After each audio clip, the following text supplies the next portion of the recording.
Hi everyone, you can call me Psycho. Now, when you hear the term Pixar classic, there's probably a couple of movies that instantly come to mind, such as maybe Toy Story or Monsters, Inc., just to name a few. But today I'd like to talk about one of my favorites of Pixar's more recent films, Inside Out. I'd not only like to talk about why I think this is an excellent movie, but I want to talk about why I think it belongs among the ranks of those iconic early Pixar films. So let's get right into it. The first part of this film I'd like to talk about that helps it stand up with those iconic early Pixar movies is its world building. Pixar has shown time and time again their ability to create compelling, entertaining, and immersive worlds for their stories to take place in, and Inside Out is definitely no exception. Inside Out takes place in two different settings. One of them is the real world, or a world that looks just like our own, and the other is a whimsical and colorful world that represents the mind of an 11-year-old girl named Riley. The way this world is thought out is incredibly clever and compelling. Every time Riley feels a significant emotion, that creates a memory orb, which is then stored in headquarters for a day before it is moved into long-term memory storage. The art design is remarkably unique, from the memory orbs themselves being incredibly fun to the winding and confusing yet seemingly organized structure of the long-term memory storage shelves. Everything has this very industrial but also kind of natural flowing aesthetic to it that reinforces the fact that we're inside of a human mind. But it's kind of hard to talk about the world building of this movie without going into talking about the characters themselves. So without further ado, let's move on to talking about the characters. Pixar movies have no shortage of iconic, memorable, and endearing characters. They always seem to find a way to create characters with an incredible amount of nuance and depth and believability, and develop their arcs in a way that connects with themes of the story in an incredibly profound way. At first glance, Inside Out may not seem to have as much opportunity for that type of character development, since the main characters are embodiments of singular emotions, but to assume that, you'd be underestimating Pixar. Let's have a look at these characters. You have anger, fear, and disgust, three negative emotions, but emotions that all serve a very clear purpose. But then we have our two lead characters, which are joy and sadness, which are the two characters I want to focus on the most today. Joy serves the purpose of keeping Riley happy. She's cheerful and optimistic and a natural leader. But we can quickly see how this can be carried too far to the point of her being overly controlling. And despite having Riley's best interest in mind, we see this start to cause problems, especially when it comes to our other lead character, Sadness. Sadness is downbeat and melancholy, and her job is to make Riley feel sad. And believing that Riley should never feel this way, Joy tries to keep Sadness from ever getting a hold of Riley. But pushing Sadness away causes Sadness to get more restless and curious from having nothing to do, and Sadness begins trying to touch Riley's memories, including the all-important core memories that are what powers Riley's personality. Joy tries her hardest to keep Sadness from doing this, but this just makes things worse, and eventually at Riley's first day at her new school, Sadness takes control of the control panel. This creates a new blue, sad core memory, which horrifies Joy. And she won't let Sadness install it. And this causes a disaster that causes them both to get ejected from headquarters. Joy, trying so hard to keep Sadness from making Riley sad, made it so that Riley couldn't be happy either. But throughout their journey back, we see moments where Joy starts to recognize Sadness's worth as not just a friend, but as an emotion. She starts to recognize that maybe what Riley needs isn't just to always be happy, it's to be sad sometimes. And through that sadness, Joy is able to shine through brighter. Near the end, there's this incredible scene where Joy ends up in this massive ravine full of Riley's fading memories from when she was very young.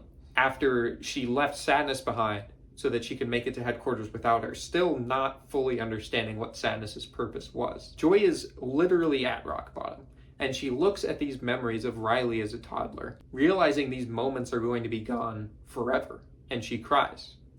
She gives in to her own sadness, showing that these characters, while they are emotions themselves, have their own complicated set of emotions, and they are characters.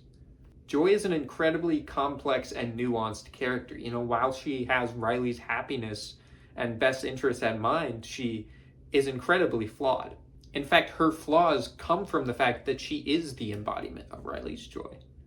The entire point of this film is to show that joy isn't always right, and that sadness and the other emotions are just as important. Joy finds this memory that she and Sadness had looked at earlier when they were on the train of thought, where Riley's friends and family came to encourage her when she had made a mistake in a hockey game and felt like a failure. Joy realizes in this moment that Riley never would have been able to feel that joy being uplifted by her friends and family if she wasn't able to show her sadness about what had happened.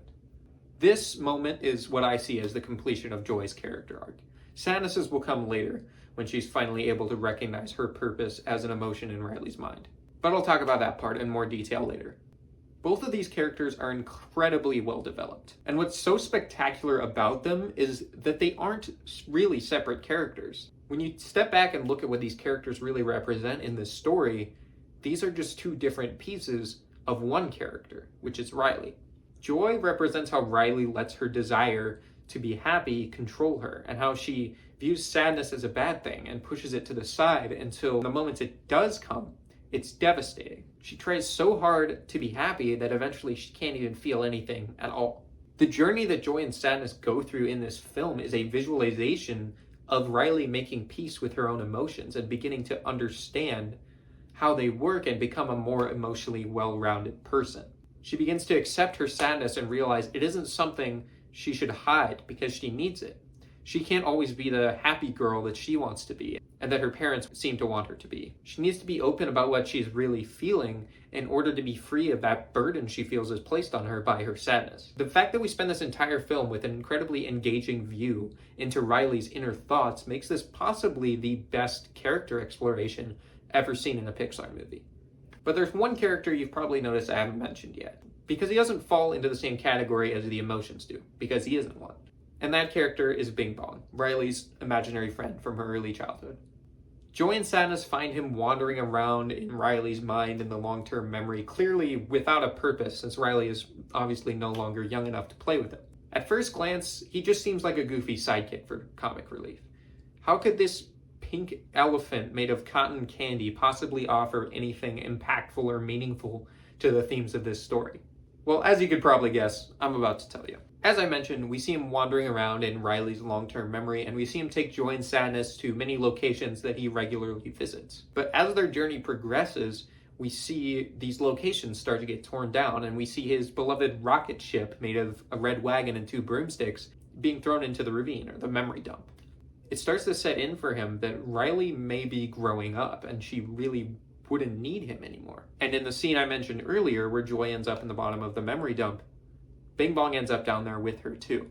Though since Bing Bong isn't an emotion, he immediately starts to fade away. Joy doesn't notice this, but Bing Bong knows that he has to get back up to the top of that ravine before he's gone forever. But when the combined weight of both him and Joy are unable to make it to the top of the ravine in his rocket that they found down there, Bing Bong realizes what he has to do. You see, as sad as it is, Riley really doesn't need him anymore. He was there for her when she was a toddler, but she is growing up now. Throughout the film, we see her desperately clinging on to her childhood to the point where near the end, she even tries to run away back to her childhood home, since she sees no way of being happy without doing that. And the fact that all of her core memories originated from her very early childhood show that it's getting closer and closer for it to be time for her to grow up and create new memories. And Bing Bong, whether he fully understood this all or not, he knew that the best thing for Riley was for Joy to make it out of that ravine, even if it was without him. This moment gives us an incredibly poignant visual representation of Riley letting go of her early childhood in favor of the lasting joy that she will have as she grows up. Take her to the moon for me, okay? This whole sequence in the memory dump is easily my favorite part of the entire film, and it's the moment where I most often find that my eyes are no longer dry. And we haven't even made it to the end of the movie yet. Something you hear come up often in conversations about Pixar films is the Pixar formula, or Pixar's set of strategies or rules that they follow when it comes to creating a story. A lot of times it has to do with very specific things, such as 2 drastically different characters growing closer while they're on a long journey. You know, Marlin and Dory, Carl and Russell, Buzz and Woody, etc. And Joy and Sadness definitely fall into that same category. But what I really want to talk about is how Pixar develops characters. We can see in their early films how they very quickly perfected this formula, and they're still using it to this day. Essentially, you have a character with a very strong worldview. In the beginning of the film, we establish who they are and what their flaws are, and then we follow them along their journey where the characters they spend the story with and the experiences they undergo lead to a moment near the end of the film where they have the epiphany and recognize their flaws and choose to change. I won't talk too in depth about the other Pixar films that use this formula, since I'll probably want to talk about them in later videos, but if you go and watch these movies with this in mind, you'll recognize these patterns. But there's a reason that these films continue to be successful. It's because this isn't just a Pixar formula. In my opinion, these are the effective building blocks for telling a compelling emotional story. Looking at Inside Out, we see where joy begins, as a good-natured but somewhat controlling leader who treats sadness very poorly. She values Riley's happiness so much that she doesn't recognize that that isn't what she needs in this difficult time she's going through. She moved away from her childhood home. She might never see any of her friends ever again, and she's never gone through any changes like this before in her life. All of these things would naturally make any person sad. And throughout the story, Joy begins to recognize and admit that she was wrong and that sadness may have been right, until the most significant of these moments occurs in the bottom of the memory dump, which I covered earlier. This would be Joy's moment of epiphany. But this moment of epiphany doesn't mean anything if our lead character can't put this change into action. Joy rescues Sadness, and she gets them both back to headquarters, where she lets Sadness take over the control panel, knowing that Sadness is the only one that can get Riley to feel anything again and convince her to go back home. She then gives Sadness all of Riley's core memories that she spent the entire story trying to keep away from her, including the one from Riley's first day of school that started this whole mess. And then Riley, feeling all this sadness, is finally able to open up to her parents about how she feels. She's sad, but after all of this, she's able to feel happy again. She was able to get the love and support she needed from her parents. She just had to be open and honest with them about her emotions.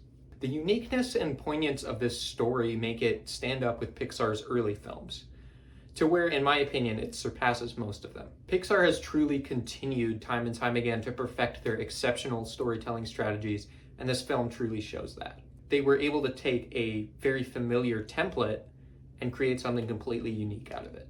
Inside Out is and always will be one of my favorite Pixar films. This film entertained me as a kid, and it was one of the first films I really felt the desire to get lost in and explore. But even back then, the meaning behind this movie was never lost on me. There's an incredible amount of depth, maturity, and nuance of this story, but it's presented with such finesse that anyone can understand it, and that's why I love Pixar. This film changed the way I think about my emotions. I truly think about this movie every day, and there aren't very many movies I can say that about. Life can be hard, and if throughout all of it you try your hardest not to be sad, you're gonna get to a point where you can't really feel happy either. Whenever I start feeling like I'm chasing a feeling of happiness that I just can't reach, or when I'm suppressing my sadness instead of facing it, I think of Riley. I think of how she tried so hard to be happy that eventually she almost made a mistake that would have changed her life forever.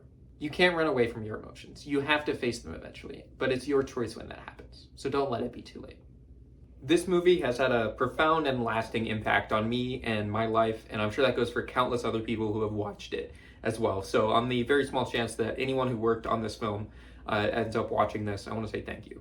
And yeah, that's going to be just about it. This video took me a long time to actually put together and finally finish, and I'm really excited to finally be doing it. I know it's not like the biggest, flashiest video essay you've probably ever seen, but it's a big step for me because I've never done this type of video before, and I'm really glad that I'm finally taking that step. And I want to urge all of you, whatever that step is for you in your creative journey or just in your life, I urge you to take it, because if no one ever took those steps, we'd never get movies like Inside Out. Thank you guys so much for watching, and I'll see you all in the next one. Goodbye.